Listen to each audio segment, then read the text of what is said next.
This is Books for Breakfast, a podcast where we talk about books and writing. I'm Enda Wiley. And I'm Peter Sir. And you're all very welcome to this morning's show.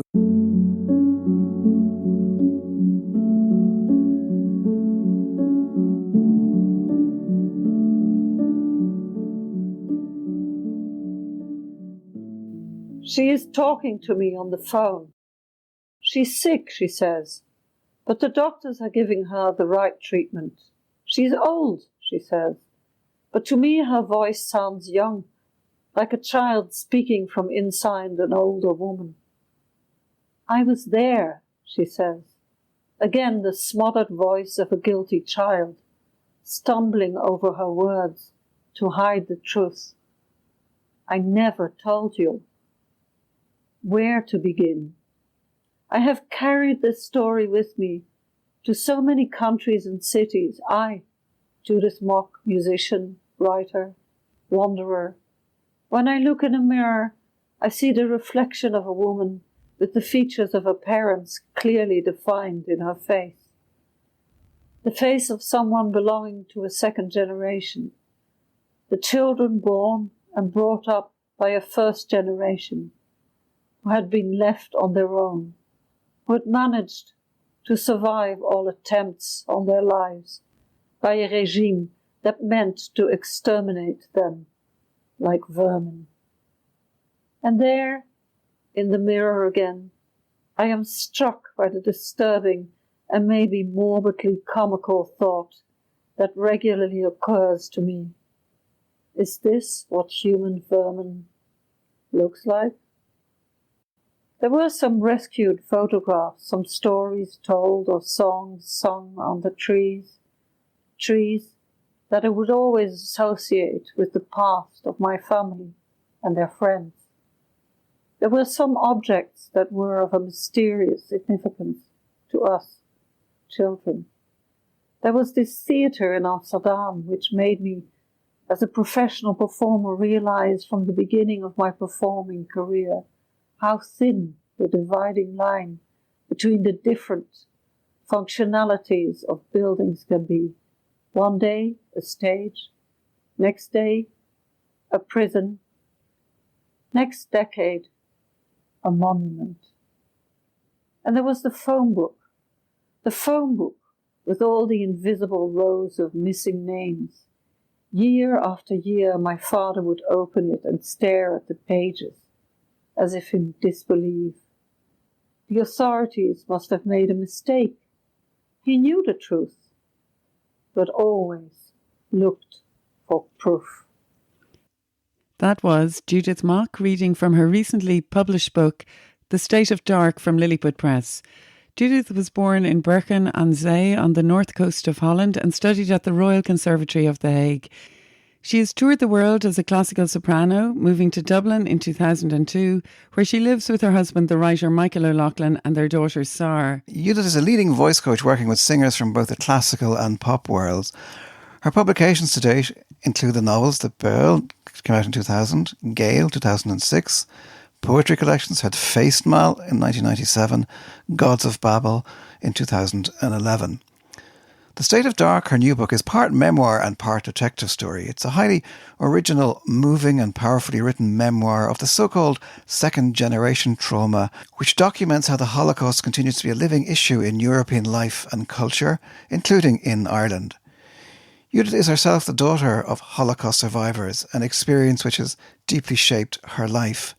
Judith, you lost, you say, 164 relatives in all in the Holocaust. Can I start by asking you what was the initial impulse for writing this book? I mean, was that phone call the prompt, or had it been building up for a long time before that? Yes, it was. It was my sister's phone call, and it was also, I was actually giving a recital in the chamber music hall in the Concertgebouw in Amsterdam, and a very old man came up to me and said, I knew your family. This was just before I had to go on stage, and just the reality of it. And he started telling me stories about them, and I said, could you please wait until afterwards? But the shock of it was probably because I was ready to open up completely to an audience and perform. It was terrible. It was terrible. So I realized I had to face it and write something about it. So, I mean, because the book it's an attempt to recover memories and truths. It's an attempt to find out what happened to your grandparents and your aunt, and to tell the story of your parents. And yet you had to wait a long time to tell these stories. I did wait a long time because it was always there. But strangely enough, when you grow older and you look at the few photographs you have, I could never understand how everything had been so cleanly and well organized by the Germans, with lists of the people they had exterminated, etc., etc. And it was nearly abstract. And but when I got older, I was still stuck with the fact that I like to understand things, and I like to be able to at least get a little bit of a grip. And I just could not understand it. I still can't understand it, how this all happened, the biggest genocide ever in history. And so I decided to write about it. And you talk about the phone book with the missing names that your father stared at, and it's an online phone book that actually directs you to the offices of the former Westerbork transit camp in Holland. Can you tell the listeners a little bit about what you learned there? Well, it was after my sister called me and told me that she was hidden in between two walls and heard my paternal grandparents being arrested and leave, that she said, oh, and I asked her, so when exactly was that? And she was very vague about it. Now she's quite old. So I looked up Westerbork, and I rang them. It just said offices, and I rang them not knowing who I was going to talk to and what was going to happen. And there is still an office there, obviously, with all the archives and all the details of the people who were there. And just to be clear, Judith, because people mightn't realise that Westerbork was the place in Holland, the transit camp, to which Jews would have been brought before transport to the camps. Yeah, but a lot of immigrants, a lot of people came from Germany and other countries, were also in Westerbork until Holland closed its borders for these people. So until 1940, it already existed, and they were interned in the camp. So all the Jews who were then put on trains, there was a direct train to, the concentration camps, whatever they decided. And so they were kept in barracks. But some people stayed there for a year. They had theater groups, they had all sorts of things happening there, a community. It was not like, obviously, it was not like the extermination concentration camps. It was a transit camp built by the Dutch to help the Germans. And you, just to get back, when you got directed to the offices, what you found out was really horrifying, wasn't it? Well, yeah, it was the blatant fact of the exact date, the exact number of the barracks they were in, the exact time they were put on the train, which was literally 3 days later. That was a terrible shock, because it's like it's nearly normal when you book a train ticket and you decide to go somewhere in 3 days' time. So it was all so well organized. And then after she told me this, she said, "Would you like to have all the details of the rest of your family? Your father, your mother?" And she said, "I will just email you the names." And I'd no idea, actually. I mean, I did have an idea, obviously, that there was nobody left, or very few people left. But then she sent me the email, and I couldn't deal with it. Obviously, I had to deal with it, but I just put a little stripe in my notebook for every person that had died in Sobibor, Majdanek, Auschwitz, Bergen-Belsen. I mean, they were all different camps. And they were literally from 3 months old babies, teenagers, people in middle age, old people. They were all there. They're all the people who are now on the wall, who now have a brick on the wall that Liebeskind built, and that has been 9 months ago in Amsterdam. The memorial, The memorial, yeah. And looking at the beginning of the book, you're writing a letter to your daughter, and you've made the lines in the book, and you say, "I did what my parents avoided doing during the fairly short time I shared with them. I looked back," which it's very tough to hear that.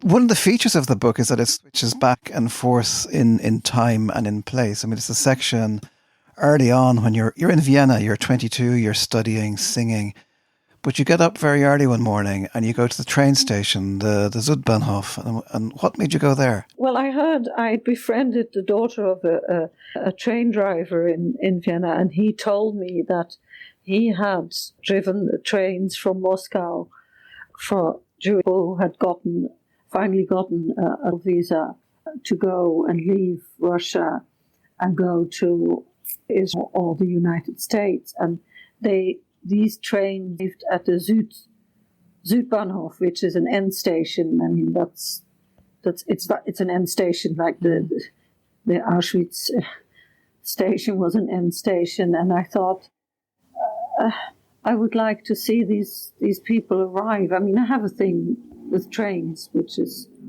obvious for obvious reasons, and especially with end stations. So I decided to go and see these people get off the train and see how to make their lives and going. Maybe you might read that for us. Slowly, the snow and dirt-covered train enters the station. Dusty windows, no faces or movement noticeable inside the compartments. But when the doors finally open, entire families burst onto the platform where I stand waiting, and I suddenly feel a lightness in my head and a heartbeat in my stomach, as if I'm expecting to meet people I have not seen in a long time, people close to me. Nobody notices me. They're dressed in rough wool and hard shoes, pushing and pulling at their badly tied-up luggage. Their small children have faces swollen from tiredness. They all move as fast as they can towards the buses that will bring them to the airport, to freedom in the United States or Israel. Did I think the ones I had heard so much about would come back? Why this irrational feeling of excitement when I know that most of those people would be dead by now anyway, even if they had survived? Or was I just hoping for a joyous crowd of travelers that maybe would greet me on their way to a better future? Not this grey mass of humans who look as if they've had to dig themselves out of prison and who are rushing with bitter determination towards the unknown. When the crows resume their picking, I wander out of there, back to music.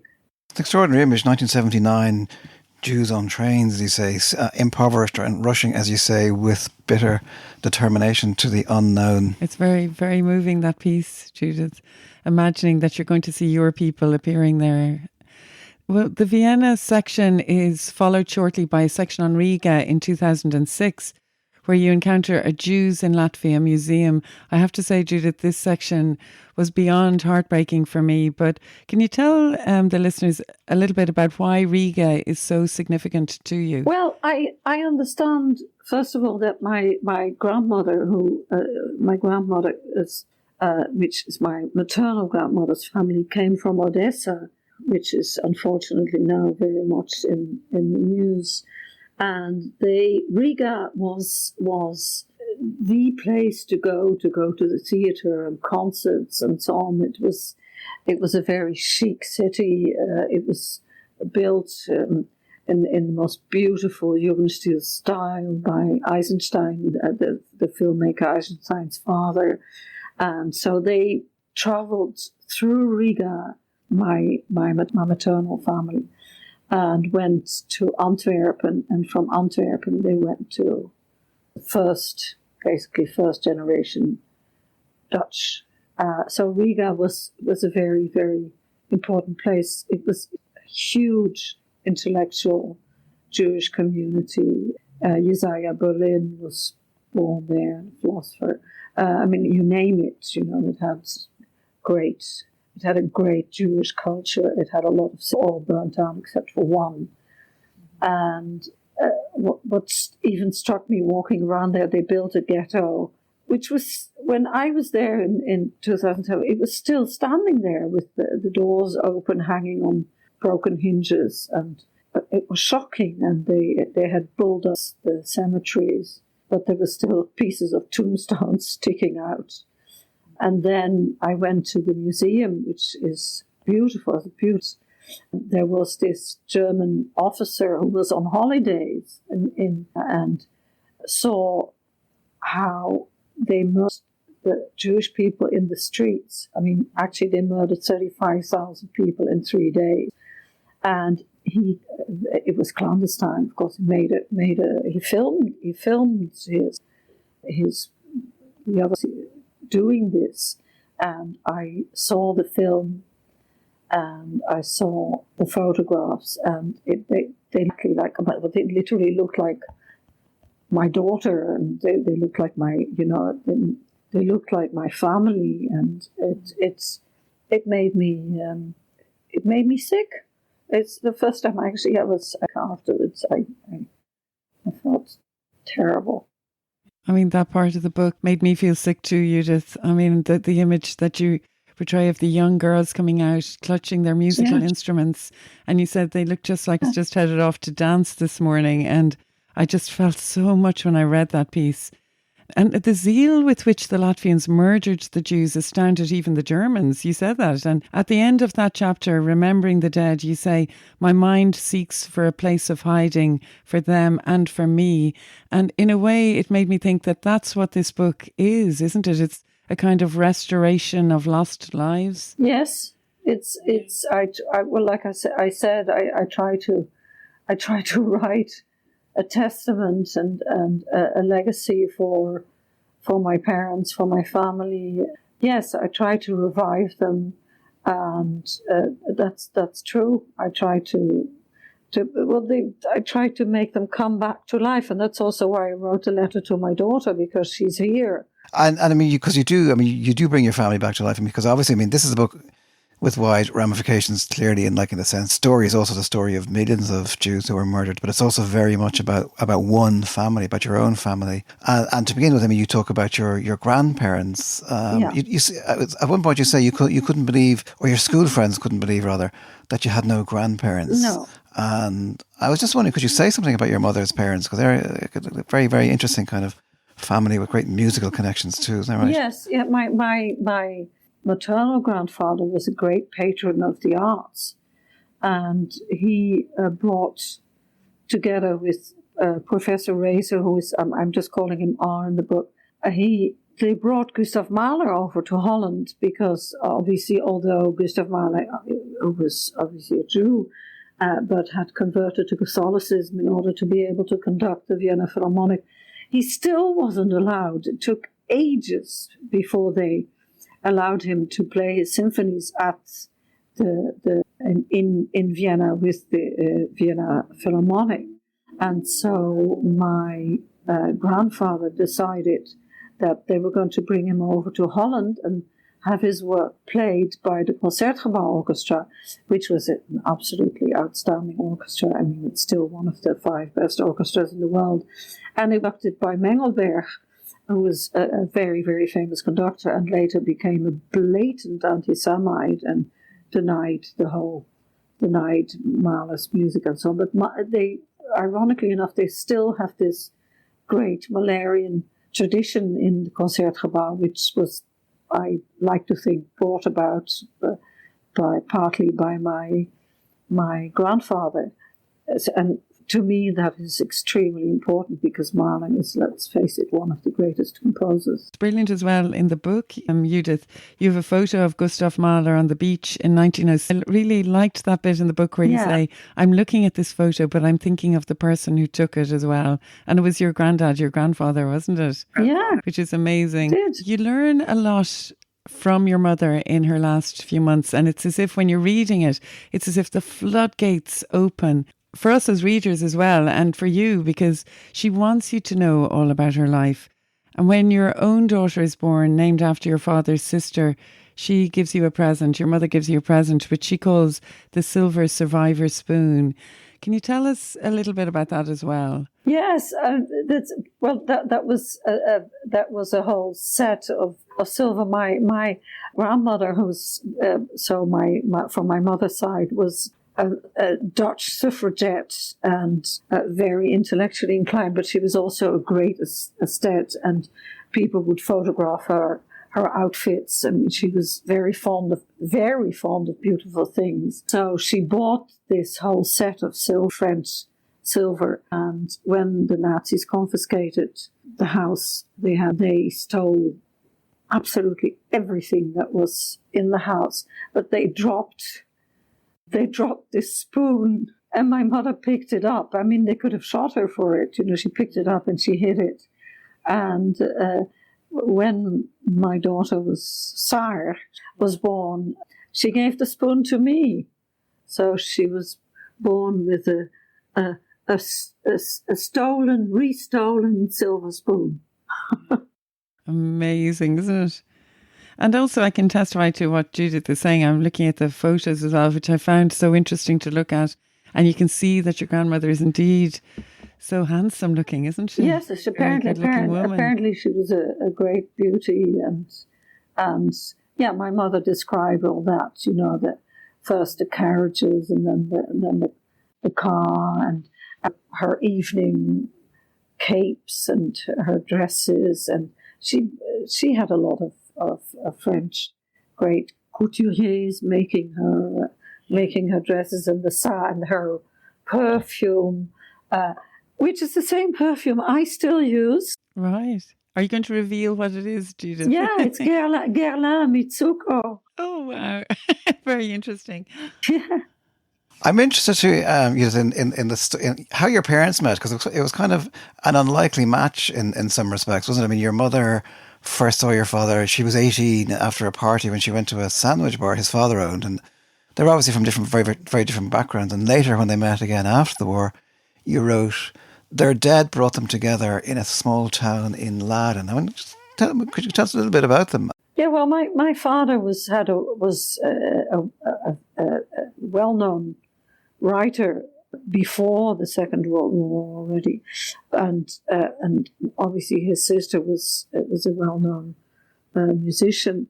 They came from a very different background. I think my paternal grandmother suffered a lot from that, because I think she came from a respectable family than my grandfather did, but they were in no way in the same sphere, social sphere, as my mother, who went to this concert where Louis Armstrong was actually playing, and had a very easy life.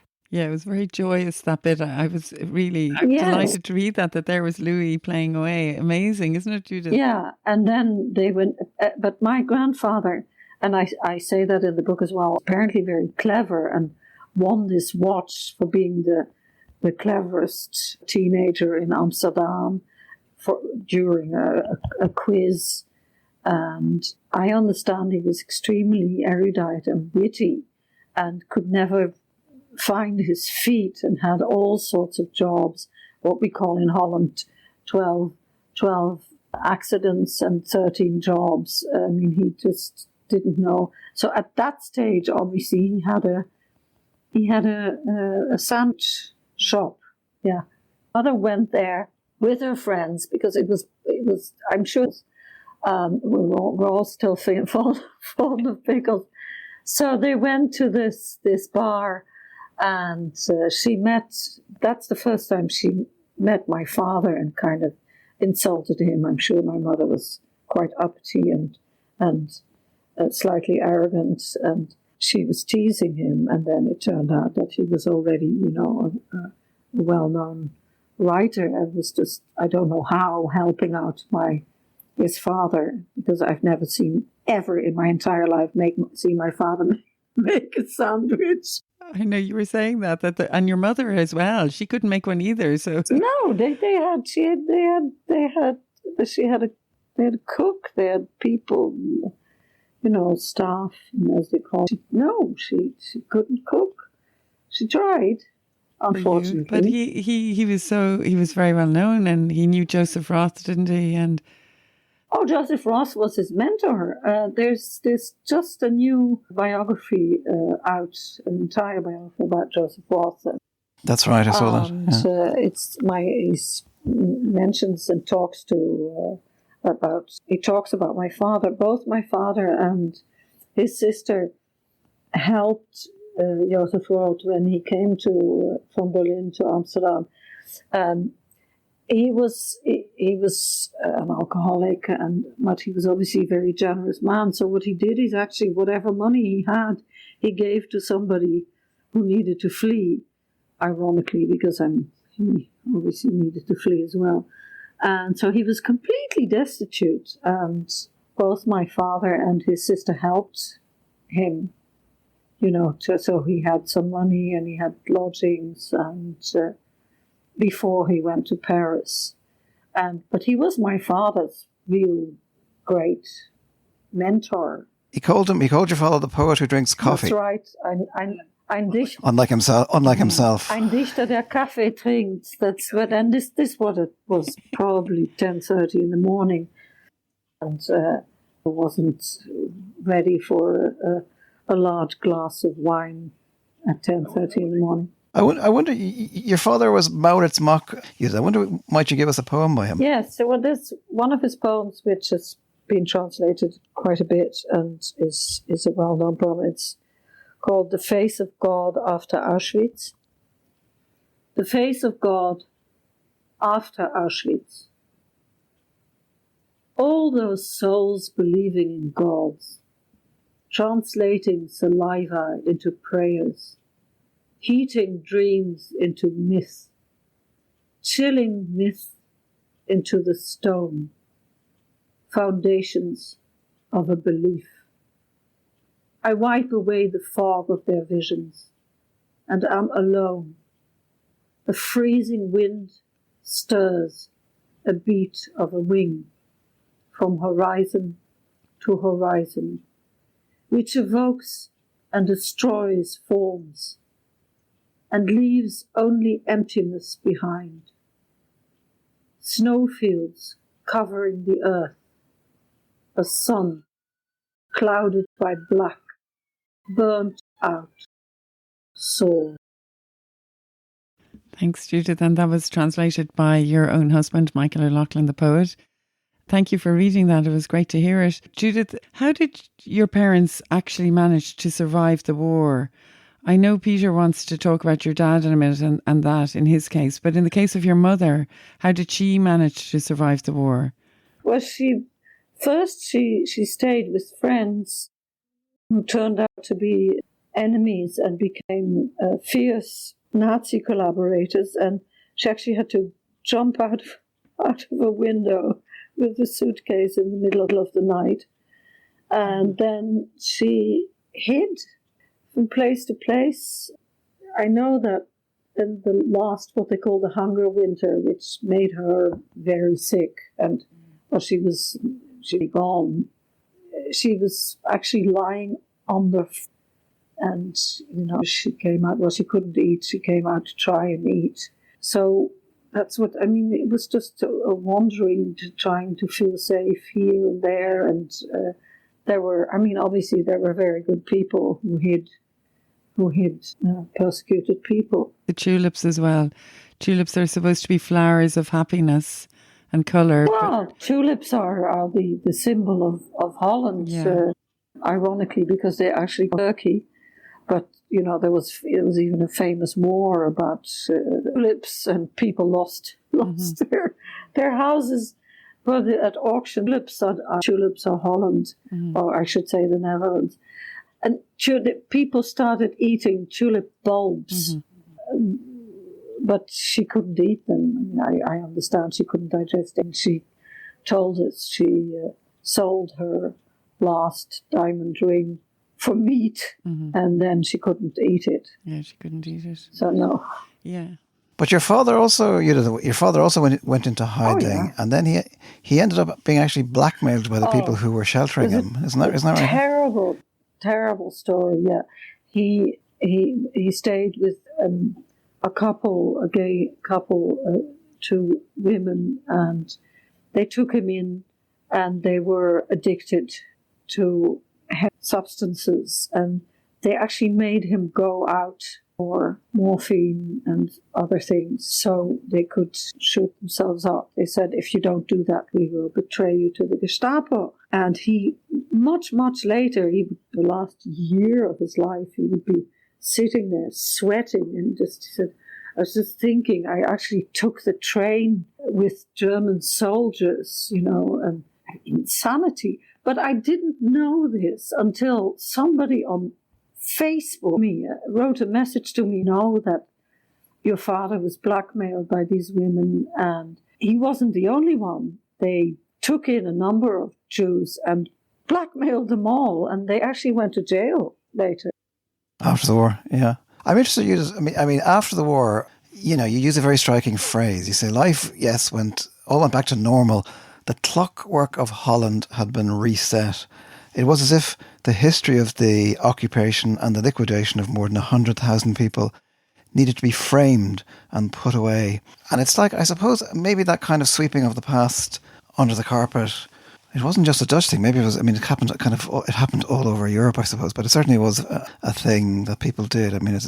Life went on as if nothing much had happened. Yeah, well, life went on, unfortunately, later in the last decades. We have all discovered that Holland is the top of the list of collaborators. They were the country in Europe that collaborated most with the Germans. And always, when their neighbors were taken away, would have just turned their heads the other way, and everything had to be normal, So, so they immediately said, well, okay, that's over now, bye. And they took the people who didn't come back, they took their houses, and literally I have friends, second generation friends, and that her father came back and found the house occupied by the neighbors, and the neighbor wearing his father's clothes, and that was it. It was all back to normal. Betrayal is a big thing. In the book, there's a whole chapter called Betrayal, in fact. And I don't want to give too much away about the end, but there is the chapter that is called Betrayal, and it actually begins with Anne Frank and with Otto Frank calling to your father's house. And why did he come there? Well, Anna and my aunt Sarah met in Auschwitz before they went to Bergen-Belsen, and my aunt Sarah must have written some letters and some, maybe some kept a diary. A lot of people did that, and hid it on the whatever they were lying on, mattresses. I take it was, and for some reason, which I never. This is where the silence and the whole puzzle starts. My father never explained. There was so much I don't know and didn't know, and somebody gave them to Otto. Maybe Anna was mentioned in the letters. I know they apparently they were close enough. Anyway, the letters were given to Otto, and he then contacted my father much later and gave my father those letters, papers. But he didn't know the Frank family at all, but he met him twice. I know he met him outside our house once as well. I remember him because there was something very dark about him. There's been a lot of speculation, obviously, over the years about who betrayed, Anne Frank and the others who were in the Achter house and so on. But you also say but in Amsterdam there are few secrets, you say. So I imply that everyone actually knew and still knows what happened. Amsterdam is a small city, It's still a small city, even compared to Dublin. And, you know what it's like. You meet people on the street, you know everybody, and they say, have you heard this, have you heard that? So, of course, people were talking.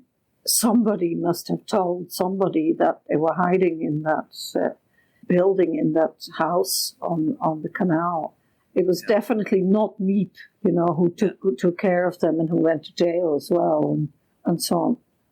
You describe as well, you say the only time you say, or you saw your father really angry was passing a restaurant in Amsterdam. It's still there.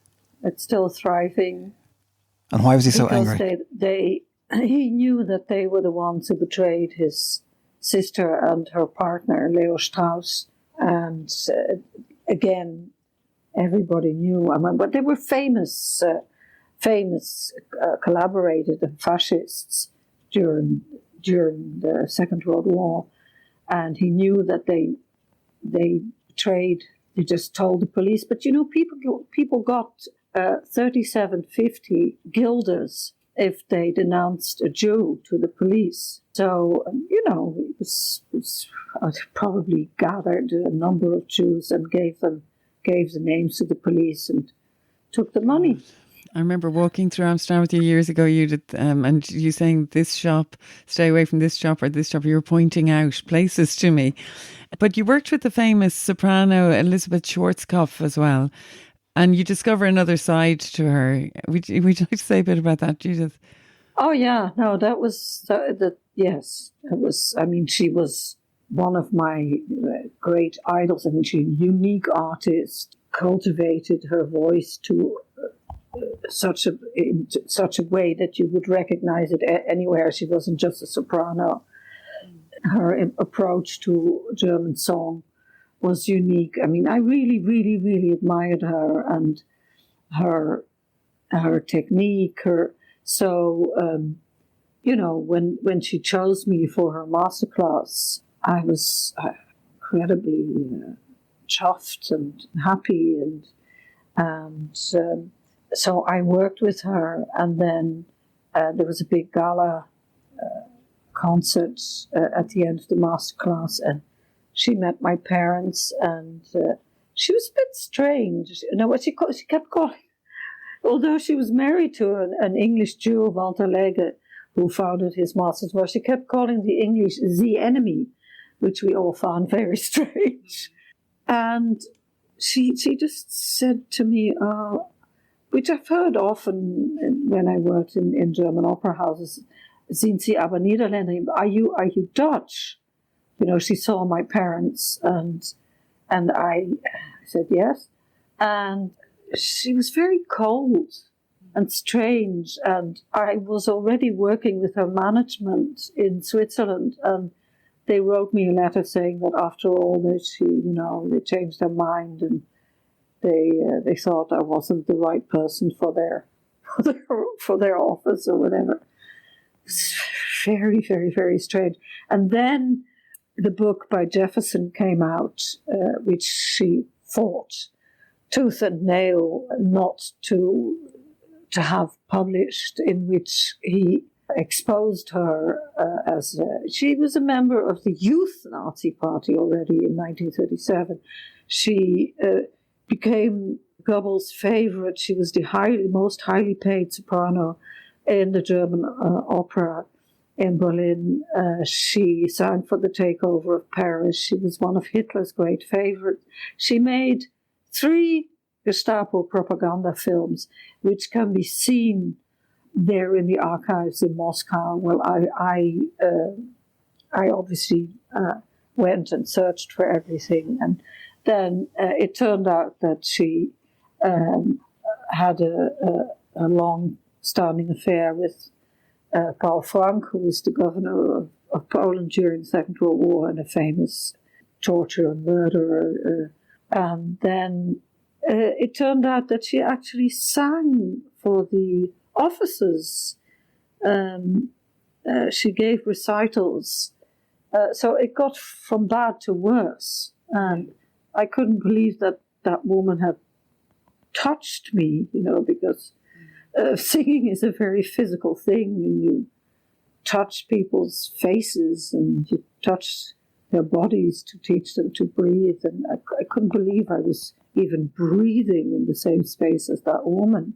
And again, I felt very, very bad. I felt very sick, and I decided to research everything, so to know if it was this really true. But unfortunately, it is really true. Again, the Russian soldiers took a lot of the archives out of Berlin. They tried to destroy everything, but it's just there. You can just see it. I have a whole program of what she sang in Auschwitz for the officers. Strauss, Mozart, Schubert. Everything that I sing. It's a well-known program, and it's the whole print and the date and everything is there. God. So Judith, what a shocking discovery that was. So in the book you mention Tikkun Olam, which means repairing the world with kindness, doesn't it? And I really like that bit. And it made me think, do you think, Judith, that having written this book, that the world can be repaired by kindness? That's a very, very, very, very difficult question. I couldn't answer that. I just hope to have picked up one shard because it's all the shards. It falls to the light falls apart in Tikkun Olam, and there are only shards left. So maybe I picked up a few shards of light and brought those back to the light and added a bit more light on what happened. And because this is obviously it's about the Jewish people, it's about my family, but it's also about what genocide and war does to a culture. And this is not only my culture, but in general, what it destroys. And I just try to show that before the Second World War, it was, there was enlightenment, there was, like my grandfather, was music, there was great literature, there was, and I always say Hitler won the war because he destroyed this and it never came back. Those people never came back. So restore the world through kindness. I don't know. It would be nice. It would be nice, Judith, if that was possible, wouldn't it? That was author Judith Mok talking to us about The State of Dark, which has just been published by Lilliput Press, and details as always on booksforbreakfast.buzzsprout.com. So thanks very much, Judith. Thank you very much for having me. I think we've reached the end of our Books for Breakfast podcast this morning. I'm definitely rushing off to have more coffee.